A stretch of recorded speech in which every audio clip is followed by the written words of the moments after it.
Hi friends, എല്ലാവർക്കും പുതിയൊരു വീഡിയോയിലേക്ക് സ്വാഗതം. ഇന്നത്തേത് നമ്മുടെ ഒരു സ്റ്റഡി വ്ലോഗാണ്. അപ്പോൾ ഞാൻ LSDIയുടെ മെയിൻസിന് വേണ്ടിയിട്ടാണ് പ്രിപ്പയർ ചെയ്യുന്നത്. അപ്പോൾ അതിന് വേണ്ടിയിട്ട് ഞാൻ ടാലൻറ്റിൻ്റെ സ്പെഷ്യൽ ടോപ്പിക്കിൻ്റെ ഒരു ബുക്കാണ് വാങ്ങിച്ചിട്ടുള്ളത്. ഇപ്പോൾ എനിക്ക് ശരിക്കും ഇതിൻ്റെ മെറ്റീരിയൽസ് ഒന്നും അവൈലബിൾ ആയിട്ടുണ്ടായിരുന്നില്ല. കുറച്ചൊക്കെ നമ്മുടെ +2 ടെക്സ്റ്റ് ബുക്കിലും പിന്നെ തൊഴിൽ വാർത്തയിലും അങ്ങനെയൊക്കെ വരുന്നതേ ഉണ്ടായിരുന്നുള്ളൂ. ഇതിന് 2 പേപ്പറാണുള്ളത്.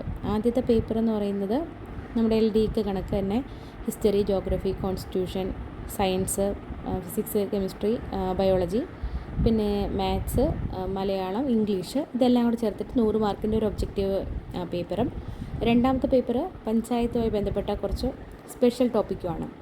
അപ്പോൾ ഈ രണ്ടാമത്തെ പേപ്പറിൽ നമുക്ക് മെറ്റീരിയൽ കിട്ടാൻ വളരെ പാടാണ്. കുറേയൊക്കെ നെറ്റിൽ നോക്കുമ്പോൾ വേറെ IASൻ്റെ സിലബസ് വരുന്നുണ്ട്. പിന്നെ കേരളത്തിൻ്റെയൊക്കെ വരുമ്പോൾ നമുക്ക് വളരെ പാടാണ് കിട്ടാനായിട്ട്. അങ്ങനെ ഇപ്പോൾ ടാലൻറ്റിൻ്റെ ടെസ്റ്റ് ഇറങ്ങിയപ്പോൾ ഞാനത് വാങ്ങിച്ചു. അപ്പോൾ അതിനകത്ത് അത്യാവശ്യം നല്ല രീതിയിൽ ഉണ്ട്. ശരിക്കും ഒരു ബോറ് സബ്ജക്റ്റായിട്ടാണ് എനിക്ക് തോന്നിയത്. അങ്ങനെ കാണാതെ പഠിക്കാനായിട്ടൊന്നും ഇല്ല. എങ്ങനെ ക്വസ്റ്റ്യൻ വരുമെന്നും അറിയത്തില്ല. കാരണം പുതിയ മോഡലിൽ ഇതുവരെ എക്സാം നടന്നിട്ടില്ല. അപ്പോൾ അതുകൊണ്ട് നമ്മളത് വായിച്ചാലൊക്കെ മനസ്സിലാവുന്നതാണ്. കാരണം റൂറൽ ഡെവലപ്മെൻറ്റ്, നമ്മുടെ പദ്ധതികൾ, കുടുംബശ്രീ, അങ്ങനെയൊക്കെയുള്ള പഞ്ചായത്ത് രാജ്, അങ്ങനെയൊക്കെയുള്ള കുറേ ടോപ്പിക്കാണ്. പിന്നെ സ്റ്റേറ്റ്മെൻറ്റ് ടൈപ്പ് വരുമ്പോൾ അതെങ്ങനെ വരുമെന്ന് നമുക്ക് പറയാൻ പറ്റത്തില്ലല്ലോ. അങ്ങനെ എന്തായാലും ഞാനിങ്ങനെ വായിച്ചുകൊണ്ടിരിക്കുകയാണ്. അപ്പോൾ ഞാൻ concepts of grass root level ഡെവലപ്മെൻറ്റാണ് ഞാൻ ആദ്യം എടുത്തത്. അങ്ങനെ കുറേയൊക്കെ വായിച്ചു.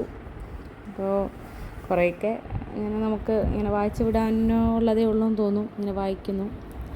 പിന്നെ ഞാനിന്ന് അതാണ് നോക്കിയത്. അത് ഫുള്ള് നോക്കിയില്ല. അത് അത്യാവശ്യം ഉണ്ട്, ഒത്തിരി ഉണ്ട് ടോപ്പിക്കായിട്ട്. ആ ഒരു concept of grass root level എന്നുള്ളതിൽ തന്നെ അത്യാവശ്യം നല്ല രീതിയിൽ ചാപ്റ്റേഴ്സ് ഡിവൈഡ് ചെയ്തിട്ടുണ്ട്. അപ്പം അതെല്ലാം ഒന്ന് വായിച്ച് തീർക്കാനുള്ളതാണ്. അപ്പോൾ ഇന്ന് ഞാനത് വായിച്ചു തന്നില്ല, ഒരു പകുതിയോളം വായിച്ചു. അപ്പോൾ കൂടുതലും നമ്മുടെ സ്ത്രീകളുമായി ബന്ധപ്പെട്ടോ അങ്ങനെയൊക്കെയുള്ള കുറച്ച് കാര്യങ്ങളൊക്കെയാണ് അതിനകത്ത് ഉണ്ടായിരുന്നത്. അപ്പോൾ പിന്നെ പറയുന്നത് ഇതിൻ്റെ കൂടെ തന്നെ നമുക്ക് ഫസ്റ്റ് പേപ്പറിനുള്ളതും നോക്കണം. ഇങ്ങനെ അത്യാവശ്യം നല്ല ടഫായിരിക്കും ക്വസ്റ്റ്യൻസ് വരുന്നത്. കാരണം പഞ്ചായത്ത് സെക്രട്ടറിയുടേതാണ്, നല്ല പോസ്റ്റാണ്. അപ്പോൾ നല്ല രീതിയിൽ ടഫായിട്ടുള്ളൊരു ക്വസ്റ്റ്യൻ തന്നെ ആയിരിക്കണം നമ്മൾ പ്രതീക്ഷിക്കേണ്ടത്. അപ്പോൾ ഇതിന് പ്രിപ്പയർ ചെയ്യുന്ന വേറെ ആരെങ്കിലും ഉണ്ടെങ്കിൽ അവരൊന്ന് കമൻറ്റ് ചെയ്യണം എങ്ങനെയാണ് നിങ്ങളുടെ പ്രിപ്പറേഷൻ എന്നുള്ളത്. കാരണം എവിടെ നിന്നൊക്കെയാണ് നമുക്ക് ഈ ഒരു മെറ്റീരിയൽ കളക്ട് ചെയ്യാൻ പറ്റും എന്നൊക്കെ ഉള്ളത് നമുക്കറിയാമല്ലോ. പിന്നെ നമുക്ക് സമയം വളരെ കുറവാണ്. ഇനി നവംബർ 9 എക്സാം ഡേറ്റ്. അപ്പോൾ ഈ ഒരു സമയം കൊണ്ട് മാക്സിമം കാര്യങ്ങൾ പഠിച്ച് തീർക്കുക എന്നുള്ളതാണ്. അപ്പോൾ ഞാൻ എന്തായാലും ഓരോ ദിവസത്തെയും കാര്യങ്ങൾ നിങ്ങളുമായിട്ട് അപ്ഡേറ്റ് ചെയ്യാം.